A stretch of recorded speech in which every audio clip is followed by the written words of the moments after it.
Any event, welcome. My name is Ken Malcolmson. I am the CEO of the North Dallas Chamber of Commerce, and we have the privilege of sponsoring this program today under the umbrella of our Civics for Business programs. Though that Civics for Business program is sponsored by Encore, represented by Charles Elk. I do not see Charles on the call right now, but Charles is also a past board chair of the Dallas Friday Group, which I find interesting as well. So in any event, and the other sponsor for our Civics for Business series is Iberia Bank First Horizon. And so we're really pleased to have both of them sponsor this series and be part of this whole Civics for Business event. So with that, we also are co-hosting today's program with the venerable Dallas Friday Group. Dallas Friday Group has been doing great things in this community for about 45 years, and we are privileged to have representing the Dallas Friday Group to welcome you today, Dev Rastogi, who is the current chair of the Dallas Friday Group and also a board member of the North Dallas Chamber of Commerce and also the chair-elect of the North Dallas Chamber of Commerce. So with that, I'm going to turn it over to Dev to do the formal introductions. So Dev, take it away. Thanks, Ken. And you know, the Dallas Friday Group is really thrilled to partner with the North Dallas Chamber on this. And as you mentioned, there's lots of interconnections between our organizations. So let me just add happy Friday and welcome to everybody who's on this call.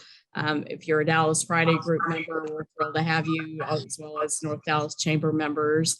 You know, we also have some terrific sponsors that help us put together our programs. And interestingly enough, Encore is one of the Dallas Friday Group annual sponsors, along with Tollison Wealth Management, Atmos Energy, AT&T, and Axios. So, you know, we appreciate those organizations and their sponsorship. And you know, we've got a terrific group on this call. And if you're not a Dallas Friday Group member, we'd certainly love to have you as part of our organization, and just visit our website, dallasfridaygroup.com, for more information on that. And, you know, just thinking about this being a Friday, and we know we've got pretty much probably all the public policy wonks either listening in on this call, but we certainly have some terrific folks who are going to talk about redistricting and what it really means for us, you know, across Texas, in North Texas, and certainly from a state and local perspective. And so I'm pleased to introduce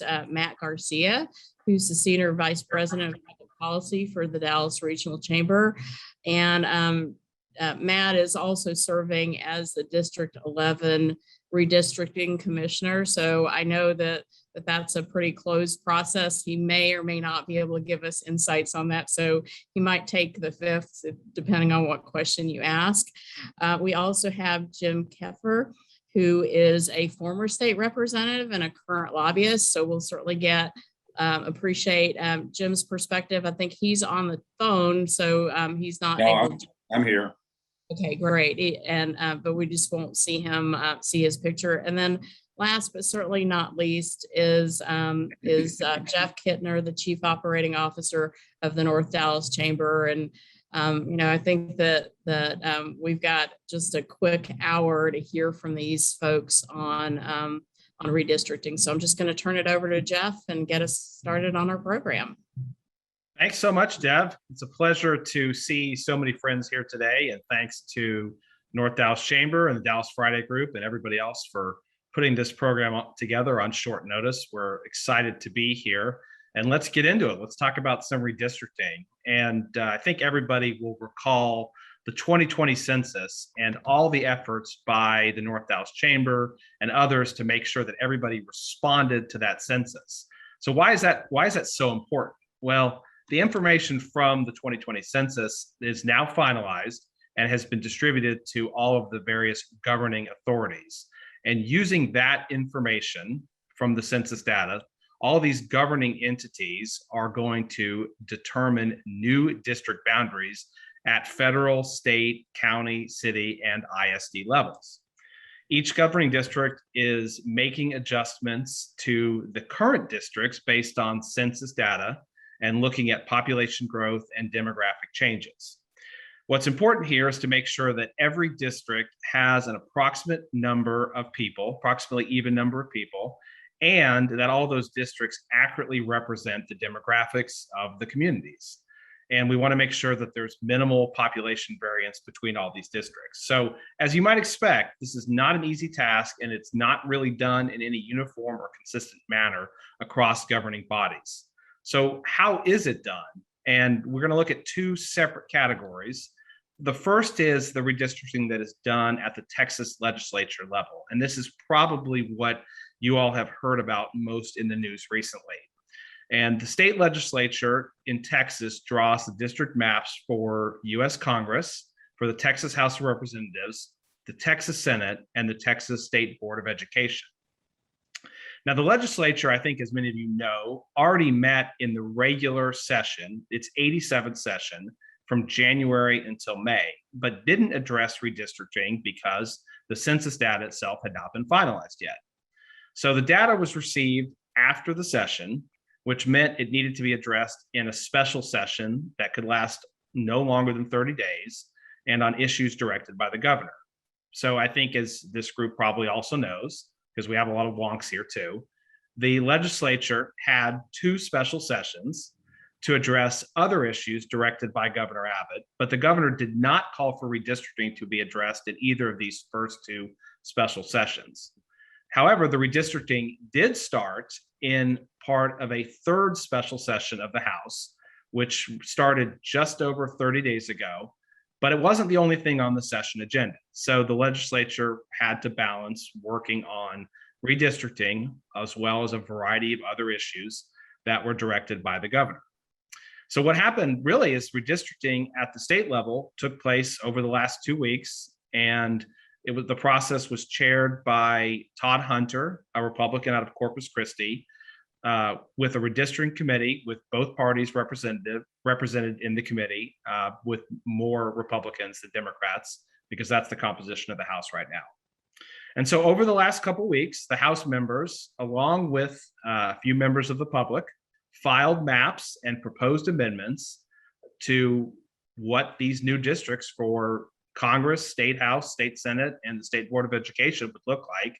And these maps made their way between the legislative chambers and eventually to the governor's office. And all these maps were posted on a state website in real time, so people could have the opportunity to review them. But it all happened really fast. And after about 2 weeks, the entire redistricting process was done, approved by both members of the legislature, not without controversy, but it's done. And so now the maps are awaiting signature, and lawsuits have been filed, and more lawsuits are expected to be filed. And we'll get into that in a little bit more detail later on, but there will be lawsuits challenging the constitutionality of these maps at the state level. So that's some background on the state side. And let's look now real briefly at what happens locally. And that's done a little bit differently. That's done by a governing body itself or by designees of the governing body. So I want to touch on a few of them. The first is the city of Dallas, and that's done locally through an appointed redistricting commission. You've heard already that Matt GARCIA is the appointed commissioner for City Council District 11, and there's one appointed for each city council district in the city. This is done at a much slower pace than what happened at the legislature. And the city council itself was briefed on this process earlier this week on Wednesday. That briefing is available on the City of Dallas's website. And this is going to take a lot longer than what happened at the state level. On the ISD side, that's done by the trustees. So for DISD was briefed on this last week on October 14th. DISD is currently accepting citizen input, and a demographer is scheduled to provide a proposed map to the trustees in early November. Similar with RISD is done locally by the trustees. They've all been briefed, and they're working with a demographer, and they think that process should hopefully be done by the end of this year. On the ISD level, only minor changes are expected, especially in RISD, and probably in DISD. I don't expect that we'll see a lot of changes there. On the Dallas County side, that's also done locally. The commissioner districts are being redrawn. The county commissioners were briefed at the end of September, and there's public meetings now occurring to talk about the new boundaries in Dallas County. And I think there's one scheduled on November 2nd. And then last but not least, Dallas College, the county community college district, that's also done by the trustees. The trustees were briefed on redistricting at their October 5th meeting. And per Dallas College trustee Phil Ritter, who we saw a couple weeks ago, he does not expect to see significant changes to that map. So very different processes between what happens at the state level on for U.S. Congress and the state House and state Senate and State Board of Education compared to what's happening locally. And of course, all of it's happening at the same time. So there's lots of information to digest and lots of questions that I know that will come up. So hopefully that's a pretty good summary of where we're at right now. And at this point, I want to turn it over to Jim KEEFER, who can get into a little bit more of the weeds and details on what's happening at the state level, both from his perspective as a lobbyist and also as a former state representative. And so, Jim, let me turn it over to you, but also I do want to mention that we want this program to be interactive. So please post your questions that you have for me or Matt or Jim in the chat, and then we'll start calling on you to ask those questions once we've heard from Jim and Matt. So, Jim, take it away. Well, thank you very much. And boy, what a great overview that you gave. There's not much left to say, I think, after what you've done, but it is great to be with you guys. I am a Thomas Jefferson High School alum there in Dallas, so good to be with you guys today. You're right. Now, don't think just because it was only public this last special session that conversations were not being held beginning in January about redistricting, because everybody knew it was coming. And certainly everybody wanted to get a step on someone else as far as their districts, what it was going to be like, and what populations it was going to contain. And they finally came out with the census. There's 940,000 or so in a Senate district now, 190,000 in a House seat. When I first was elected in 1997, it was about 150, I think, thousand in the districts then. So it was, we've had tremendous growth. Everybody knows that in the state of Texas. And it shows in these new districts that have come about. I don't care who you are, if you're a senator with your budget or a House member with your budget, those numbers are pretty overwhelming as far as what you're expected to do or be able to do, really, even with staff.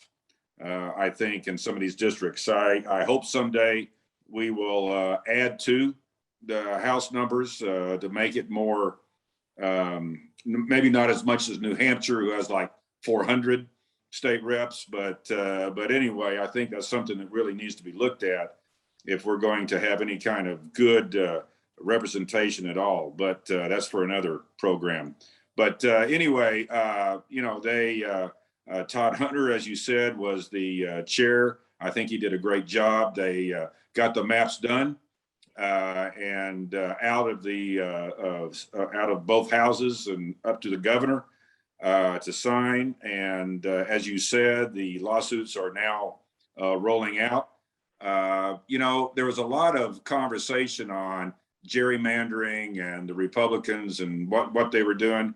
Well, going back in time, there's always been gerrymandering.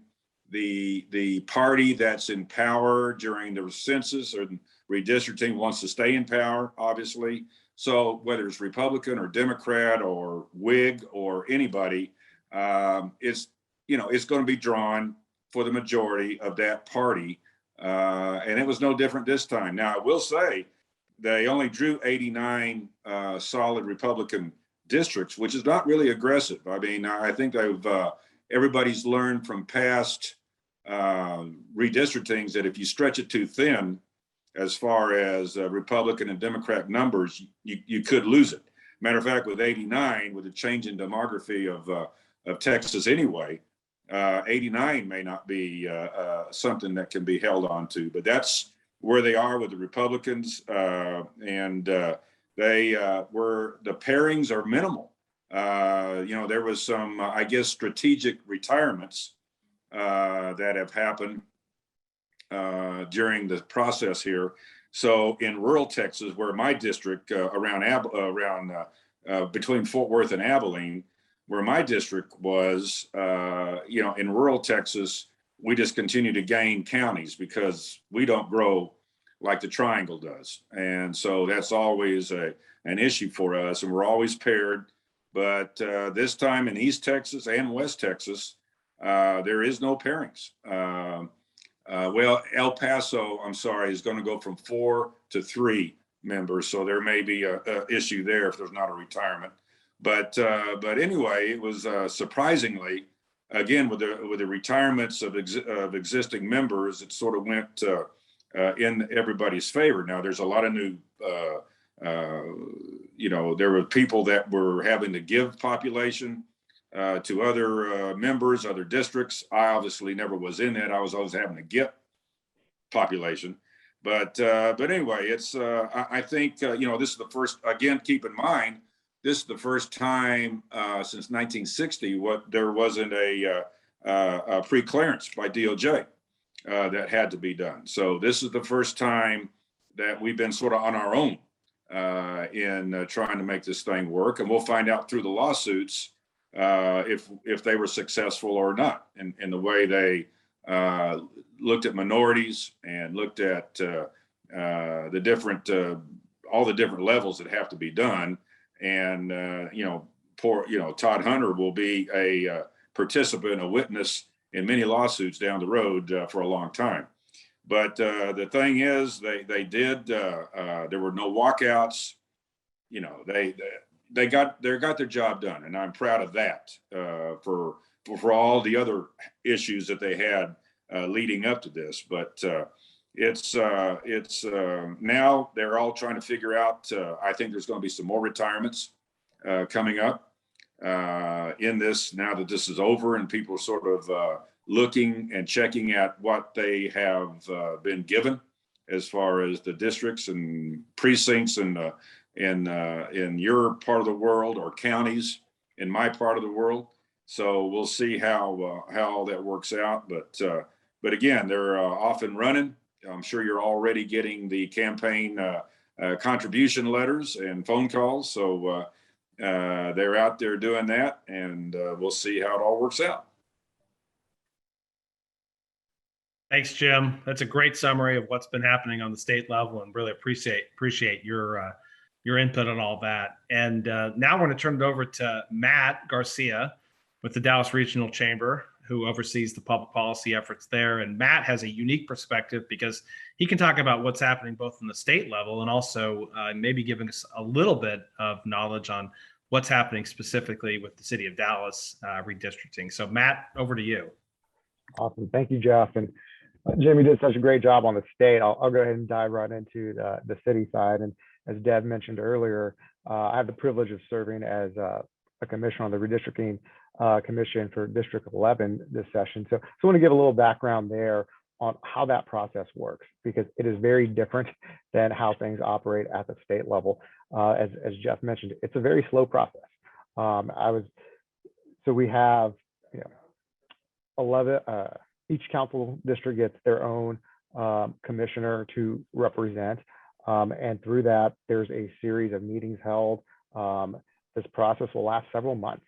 And because of that, there'll be a series of meetings, public forums, and we don't know what that number is yet. But if I could share what we had in 2011, there were 24 meetings held by the commission, 10 public hearings, and 1 public forum. So if you look at that number, and I would anticipate it's going to be something fairly close to that, we're going to be working on this probably through the summer.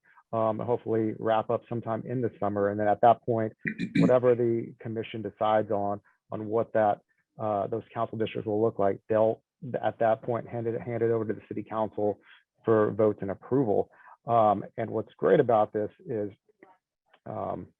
there's a lot of input, there's a lot of public testimony, but as a commissioner, you cannot go and sit on a board or commission for a year after your service. And this, serving on the Redistricting Commission, it's unique in the fact that your service lasts until this process is over. It's not like Jeff, on the park board where it's for a 2-year appointment. If this process lasts 6 months, this term is 6 months. If it lasts 9 months, this term is 9 months. So it's a little unique in that area, but it's meant to be very transparent and meant to be very fair. So we get as much input from the City of Dallas constituents as possible. Thanks, Matt. And it's definitely a different process for sure at the city level than it is at the state level.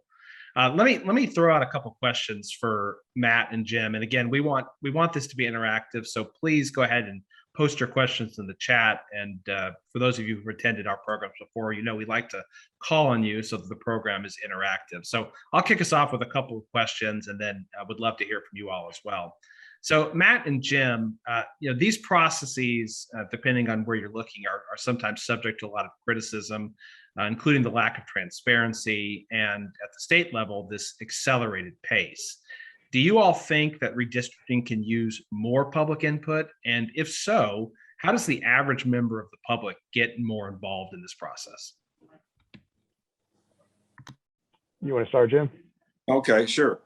Thank you. There are certainly public hearings that are both the Senate and the House that the public is invited to. Matter of fact, it's not just Austin. They travel around the state. I think they did maybe 10. I can't remember. With COVID, I can't remember. Maybe that was shut down. But they like to go to every section of the state so that the public does have is able to input and this time over social media, it was really out there quite a bit on probably more than any other time, I guess, with redistricting, to be able to be watched, the maps being drawn, and what was going on there. So it is sausage. There's no doubt about it, but it is, I think, a lot more apparent now than it ever has been. Yeah, I would agree. I think that probably more than ever, more people are paying attention to the redistricting process, and especially the census process. The campaigns that are on social media, the campaigns that are going on within the community, really show the emphasis and the importance, not only for the dollars that flow down from DC related to the census, but the impact that it has on all of these maps. I see, Priscilla put a question in the chat on that, and specifically on the congressional maps. And I'm glad she brought that up, because when you look at the sheer growth of Texas, the majority of it came out of the North Texas region. And when we were awarded 2 congressional seats, where I truly believe had the census lasted maybe a month or 2 longer, we probably would have picked up a third. We were the only state in the U.S. to pick up multiple congressional seats, but those are like gold. And it's really, really disappointing to see one of those new congressional seats not land in North Texas. I kind of figured one would go to the Houston area, just kind of given where the governor, lieutenant governor, and the speaker are from, but really thought North Texas had a good shot at that second one. And Jeff, can I say, if it hadn't been for y'all's chamber and North Texas Commission, remember when Phil King was chair of redistricting before Todd, he was having Texas, the session beforehand, did not put any money at all in census, the cost for census. And he had to go several times to Austin, to the governor's office, to try to get money for the state of Texas. And I think you're exactly right. I think that's why we didn't get through, because we were late to the ball game on getting our act together and getting the census done properly. And that's right, Jim. And that's why you all heard from us so much about responding to the census. And that's why we and other groups were so engaged in promoting the census, is because now we see what has happened. And right. Because of all this growth, and it's a political process. And so we wanted to make sure that we were well represented. And this is what this way it's turned out. That's right. Yeah. So let me ask y'all this, and I don't know if this is even possible, but what do y'all think? Do you think we need more uniformity in how this process is done across the different levels of government? Would the state legislature benefit from going slower? Would the local governments benefit from moving a little bit faster? The processes are totally different between what's done on the state side and on the local side. Would even uniformity be even possible?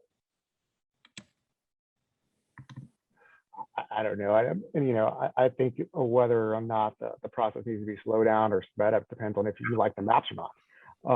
I think if you're on the side where you feel the maps are good, I think you feel the process is just fine. I don't know if Texas would ever get to that point where you would have an independent commission like we do with the city of Dallas. I'd really love to hear from Jim on that and kind of what he heard during his time in the legislature and kind of where that goes. Well, that's been brought up several times, as anybody might think about an independent commission, especially whatever side of the minority or majority you are in that situation, but it has never had any legs, let's say. It's really never gotten past the what if stage in Austin. And, as far as comparing the state process and the local process, I just don't know. I guess I don't know enough of about the local process really to say something there. But I really, it's every 10 years. And one of the problems with maybe changing is that it is every 10 years, so people forget about the problems 10 years ago. And a matter of fact, there's a whole new group, usually, I guess, every 10 years that have to tackle redistricting. So that probably hamstrings any kind of big changes that could possibly happen. It just doesn't happen often enough for maybe that kind of study. I don't know. Hey, Jim, can you get into the weeds a little bit about how the maps are actually drawn on the state level? Like what happens and who's drawing the maps, how they're presented? Can you enlighten the group on how that's being done? Well, there's a computer program called Red Apple, and every office has access to that program, and that is the program set up for population count and finding out, again, if you're in the cities, what precincts are vulnerable or what you need, or what if you have too many in the count or too few, and in the rural areas, what counties you need. And all got to be contiguous, obviously. And so you have some. And what they try to do, they try to get Dallas to do their, the guys and gals that represent Dallas, that they will come together and agree to what the district should look like. Tarrant County, Bexar County, El Paso, the large cities. Then you'll have a west rural region and east rural region where you try to come up with a unanimous decision on what the district should look like and and then you try to plug in, all that to the maps as it goes forward. Now, obviously, that's not always successful, that there is some debate and consternation. And that's when the committee and the chair have to finally make a decision, and probably somebody's going to be upset or mad. And that's where you have amendments to the map as it comes on the floor or the Senate floor for debate, and it's voted up or down. The changes, whatever other tweaks, I guess, you'll have there. But again, it's like I said a minute ago, it all started in January. It all started the conversation, not publicly, but they all started in January of what the state would what the maps would finally look like. Yeah, and Jim, to that point about starting and when the process started and the timeline, we've seen candidates who were announcing in districts that either no longer exist or the districts are modified and then they are either have to move to run somewhere Right. else. You know, I see my friend Luisa Del Rosal is on this call. You know, she had announced running in Texas House District 114, where we both live, and the final maps, neither one of us lives in 114 anymore. 114's moved to the east side of Dallas. So, you know, as a candidate, how do you deal with that particular issue? With these maps changing? I mean, what's the strategy for, you know, when you announce and how you deal with these maps that are uncertain? Yeah. Well, obviously, it's better to wait because things do change, and especially if you're announced and the incumbent sees a way to redistrict you out. Not saying that happens, but it could. You know, that we've seen it in a couple. Troxler was running for Senate. Now she's running for the House because they changed up the Senate district on her. Beverly Powell now has got a new district new district to run in against Phil King and probably others. But anyway, those two right now. You got Tan Parker taking Nelson. I don't know if anybody has any other person has announced for that one, but Tan is certainly out there. But again, yeah, I mean, it's timing is everything, as we know in life, and you got to be because you have no control as somebody just running. You know, you have no control of what's going to happen, so you're sort of there holding the bag, I guess, if you go too soon. And Matt, the process is probably not as acute with the city because there's fewer districts, but you know, talk about how that might impact potential candidates on the city side. Absolutely. Well, I think the good thing is we don't have our next municipal election until May of 2023. So the maps will be done in plenty of time before the filing period. So I don't think you're going to have too much of a problem where individuals thinking about running for the council are going to have to worry about that. Good. All right, we're starting to get a lot of questions from the audience, so thank you all for those. And let me call on Dev Rastogi has a question. So Dev, do you want to unmute and ask your question? Sure. You know, and I think to a certain extent this has been answered, but I was curious as to how all of the lawsuits play into, you know, things like the primaries and, you know, people deciding and, you know, and the finalization of the maps, and, you know, how long do we expect this process to take, and what changes could we expect? Well, as far as the state maps, they'll go on for years. There are some that have not been finalized yet in previous redistricting, so it can go on for a long time. Now, I've never seen, you know, the fear. Well, the goal is to get all the maps signed and out so that there's a March primary. No one wants it to go to May. You know, you don't want to, if you're an incumbent, you sure don't want it to linger out there much longer than it has to be. So March is the goal to get into the primaries. And you know, the lawsuits will be there. They're like I say, in El Paso, they've already filed a lawsuit. So I haven't seen them. I've gone through 3 redistrictings, and I've never seen them go in and change a whole map. They'll go in and tweak an area that they, for whatever reason, didn't follow voting rights properly or whatever in their mind. So they'll go in and tweak a couple of districts, and that means sometimes you got to rerun in another district as you go forward as things go. So lawsuits are the gift that keeps on giving as far as of this nature. So we'll see, but it's a long time.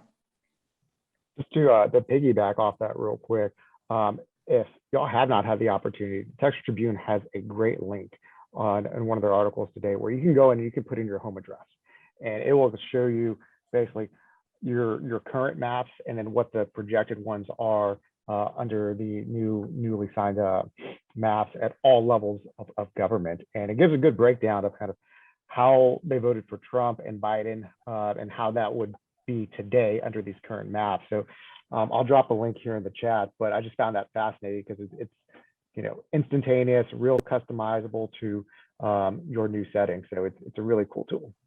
Yeah, that'd be really helpful. Yeah, thanks, Matt. I saw that this morning, and that's a really neat feature for those of you who may not know where you've been drawn, because the process can be a little bit opaque. And if you're not paying attention to what's happening, you may not know that you're in a completely different district than you were before.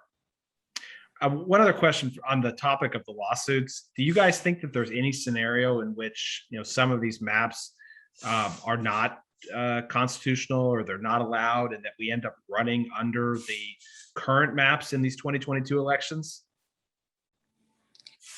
Well, I guess there's always that possibility. I mean, who knows? But I know the committee, Todd, everybody looks at these things, have all that in mind as they're looking.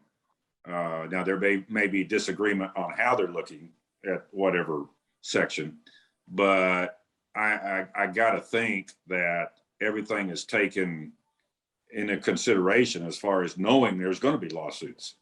And so, I'm not ever saying that it couldn't be all thrown out for some technical thing, but I also got to think that that's all taken into consideration, and as much safety on that as possible.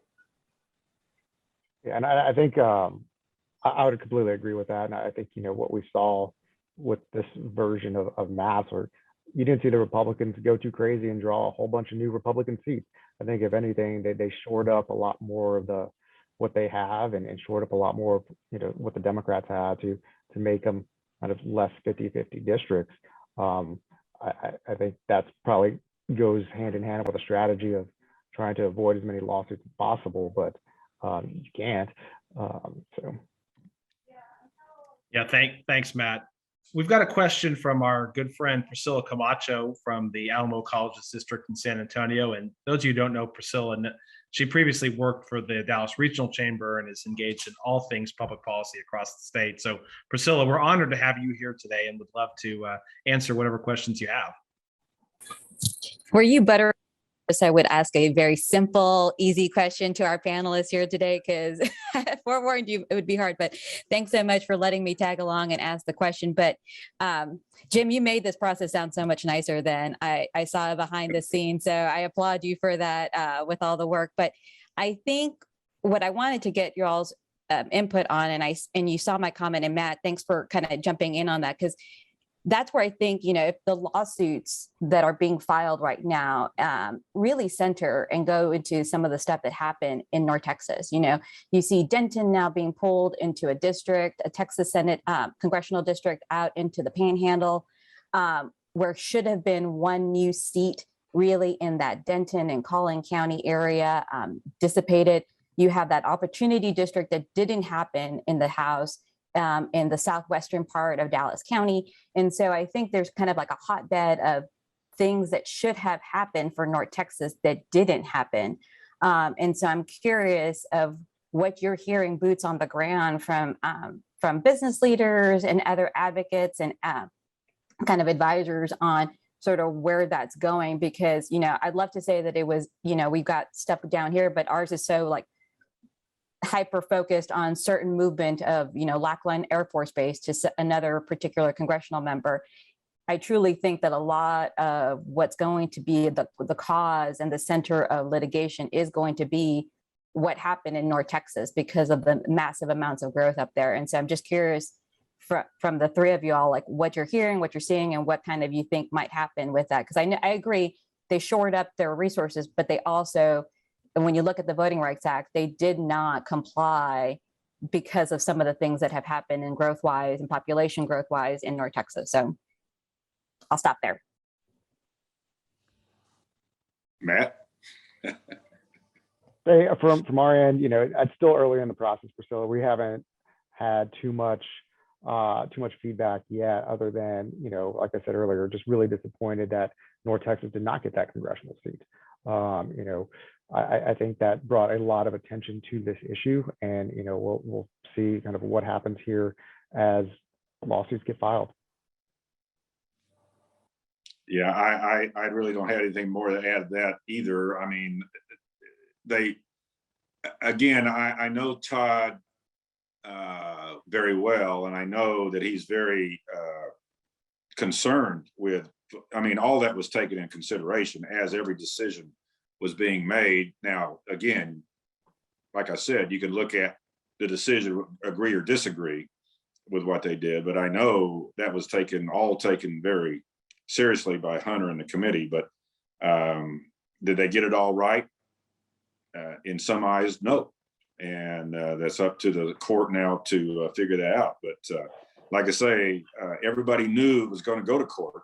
That's not a surprise that these lawsuits are being filed. And matter of fact, every with Anchia and everybody was on the back mic or the front mic, all that is for the lawsuit, the back and forth, the questions and the answers. I mean, that all is being used, will be used in whatever lawsuit they're going to be assisting with. So, it's, like I said, it's not a surprise to anybody. And so hopefully they've done their homework, but we'll find out. Yeah, Priscilla, I wish I had a crystal ball and could answer your question. I think the fair answer is I have no idea what's going to happen. And there's people on this call like Louisa who, are wondering, are we going to be, what kind of maps are we going to be running under? The safest assumption is that these maps will be signed by the governor and that we'll be running under these maps, and that we'll have candidates, candidates have already announced running now under the new proposed maps. And I think that's the most likely scenario, but who knows? I don't think anybody here could say we know definitively what will happen. And so it's a great question that we can all talk about, but I really have no idea. Thanks, Priscilla, for that question. Matt, I want to get a little bit on the weeds on the Dallas stuff, as much as you're allowed to talk about it. I pulled some of the data from the City of Dallas briefing, and I thought this was very interesting in terms of the demographics of Dallas. But Dallas is a 42.2% Hispanic city, 551,000 people who identified as Hispanic, 366,000 approximately who identified as white, that's 28%, and then 298,000 who identified as Black, which is about 23%. How do you see that playing out? I don't know what to the extent you could talk about that, but I think that's going to be an interesting dynamic here in terms of when these seats are being redrawn. No, absolutely. And unfortunately, due to quorum rules and open records, open meetings, there's not a lot we can get into as far as the specifics. But I think that's where, as these public hearings come to fruition and, people had the opportunity to come and share and give their public testimony, it's so critical because, that's a pretty strong number. 42.2% Hispanic. That's a significant amount here in the city of Dallas. And if you look at just the overall kind of population growth in 10 years, in 2010, the city of Dallas was 1.197 million, and in 2020 we're 1.34 million. So 106,000 ish of new growth. But where that is and where that's spread, that's where I think it's going to be critical that these the maps are done and done well, and the public testimony is so important to that. And Matt, I won't ask you to comment on this, but I do want to point out that the district-wide data, and this is all public record in the city's briefing. District 1, for example, which is represented by Chad West, has a variance of negative 16.37%. So it only has 77,000 people in the district, and that compared to some of the other districts which are over, District 8, for example, Tanell Atkins, that's got 100,487 people. That's a variance of 7.85% on the higher side.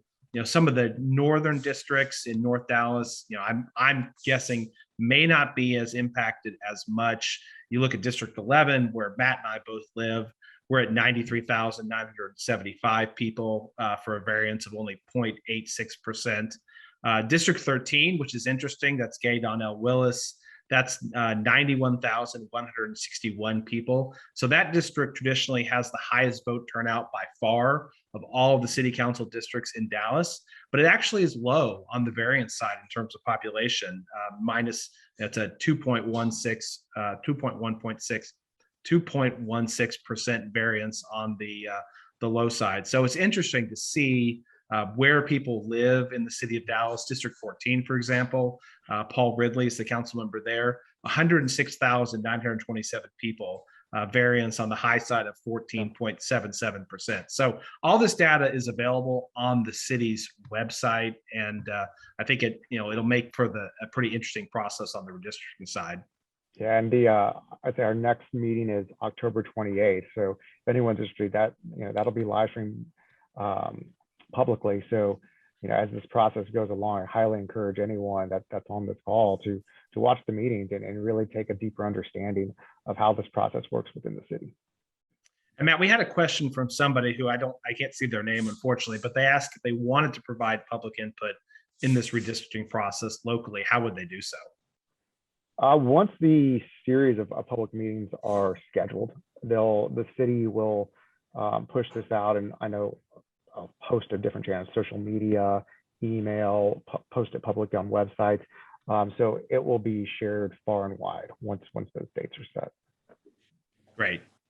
Thanks very much. We could spend an entire program just talking about one of these jurisdictions in redistricting. There's so much information out there. We haven't even touched on the ISDs or Dallas College, but those are all happening right now as well too. And I think you could do an hour on each of those jurisdictional redistricting challenges.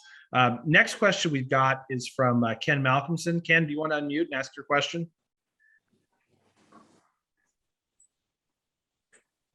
Actually, Dev asked my question for me, so thank you. Okay. Yeah. Yeah, Nick. So Jim and Matt, just thinking ahead, do y'all have any predictions on how this is all going to play out on the state side, on the city side, or we're just guessing here?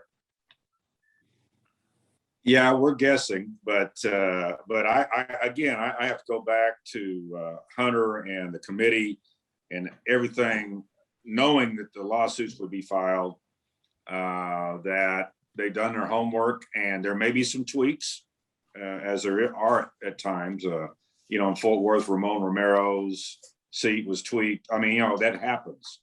But I got to think that pretty much what we're seeing is where it's going to be. Yeah, I think no predictions, Jeff. We'll see how it plays out. Yeah, I think that's right. I think it's just we don't know what it'll look like, and but there is the opportunity now for to provide input.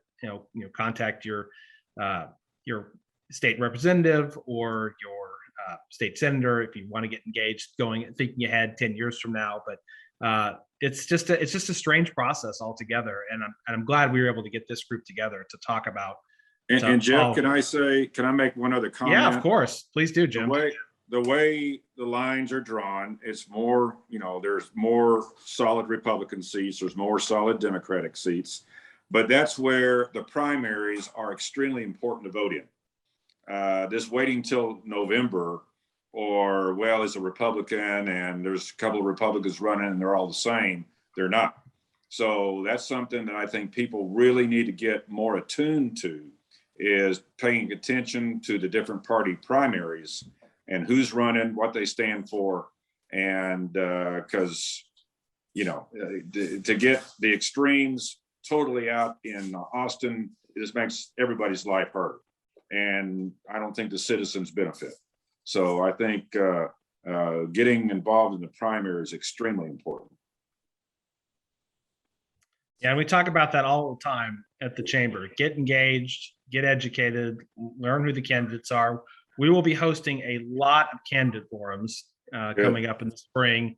I'm sure Texas House 114, the new House district in Northeast Dallas is going to be hotly contested. I know of at least 3 people running the Democratic primary there. Texas House 108 is going to be, I think we'll see some, at least in the Democratic primary for sure, there'll be multiple people running in that one.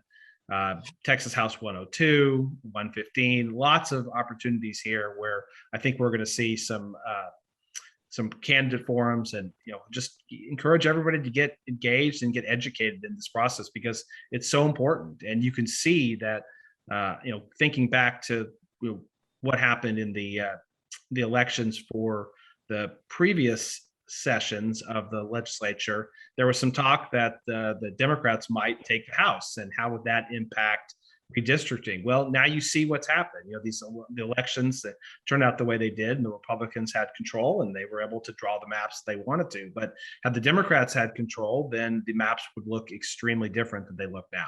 That's right. That's right. That's why it's so important to get educated. Hey, Jeff, I just wanted Yeah. to, because I wanted to stress a point, and you said it, and I say that because I selfishly am telling our community members, because the city of Dallas, you've heard Matt talk about that, but Dallas County, I mean, again, the growth in the county is going to change those lines, and they've already had conversations about that. Dallas College, our maps, so our community college maps are impacted, Dallas ISD. So, I can't stress that enough. Get engaged now, because those conversations that train is moving and moving very quickly. And yes, it does goes a little slower because it's going past what's already happened at the state level, but it's not like it's going to take a year. It's going to, these things are going to happen pretty quickly. And so I think if you should have those conversations now with your members, because it should be a data-driven process, not a political process. And so you want to get engaged now and start having those conversations now. Jeff, we've talked about your neighborhood being split up in half, and how horrible that is. And so at the hyper local level, that's incredibly important. And so just kind of keep that in mind. Keep your ears open, watch Twitter. And the chambers are always so good about putting that information out there. So definitely do that, because this will go far quicker than some people might think it will. Yeah, thanks, Priscilla. That's so important, and you're absolutely right. And all this is happening at a hyper local level right now. So, depending on what ISD district you live in, for example, my DISD trustee, Edwin Flores, is hosting a redistricting event next week. It's going to happen on the RISD side as well too. It may happen on the city side, on Dallas College, but these boundaries are going to be redrawn. And in the ISD and the Dallas College case, they're being redrawn specifically by the trustees. And so get engaged, talk to your elected officials in those circumstances, and find out where you're going to be. Because in some of these cases, like Priscilla referenced, in my neighborhood where I live in Dallas, in the Hillcrest Forest neighborhood, we were drawn into 2 districts. So I previously resided in U.S. Congress District 32, which is called Norwood, but now I'm being drawn into 24. But if you walk 2 blocks north of North Haven, it's in 32. And same with the House districts. Our neighborhood is split between 108 and 102, when we were previously wholly contained in 114. So it's an interesting process, and you can look at it. We would benefit from having 1 representative, but I talked to Amanda Rockow about it earlier this week, and she said, no, that's a good thing that you have 2 representatives for your neighborhood that you can talk to. So thanks, Amanda, for that insight as well. I didn't mean to call on you. I just wanted to reference that you had some good advice. You could call on me anytime. And I totally agree. UTD, we've always had the benefit of 2 or 3, either reps or senators. And I think it's so great, because, you never know who's going to be in the right spot, and you got more people who own you. So I think you should look at it as a positive thing. I am now, thanks to your advice. And I agree with Amanda, because 4 of my 5 college districts now are under 1 Senate district. Not super excited about that idea, but it'll work. Thanks, Priscilla. All right, we're approaching our end of time. So Jim, Matt, any last comments from you all before I turn it back over to Deb? No, thank you for the opportunity to be with you guys, and look forward to continue working with you. I would echo those sentiments. Thank you all for joining today and allowing us to share some of our thoughts, and to the Dallas Friday Group and or Dallas Chamber of Commerce. Thank you for hosting this today.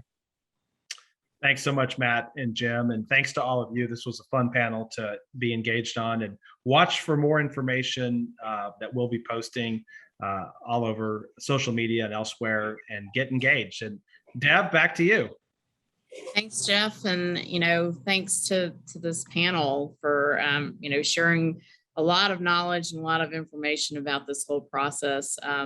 I think it's a fascinating process, and as you've heard, terribly important for so many different reasons. And so, we've got a lot of terrific programs that are happening with the North Dallas Chamber as well as the Dallas Friday Group. And, we'd love to keep this group continued to be engaged in the whole process. So look for those upcoming programs. And Ken, I'll give you a minute to say any final words to this group. Well, thanks, Dev. Appreciate it. And wow, what incredibly insightful perspectives shared by Matt, Jim, and Jeff. Thank you so much for your participation in today's event. Joe May, the Chancellor of the Dallas College System, he has a saying that goes, autonomy is the enemy. And, that's why we feel so strongly about these collaborative efforts, combining what we do at the North Dallas Chamber of Commerce with organizations like the Dallas Friday Group and others, and including, for example, Matt, we do a lot of partnering with the Dallas Regional Chamber as well. So we really appreciate the opportunity to work together on this particular program. For our Civics for Business series and all of our speakers during the year, we recognized all three of you today.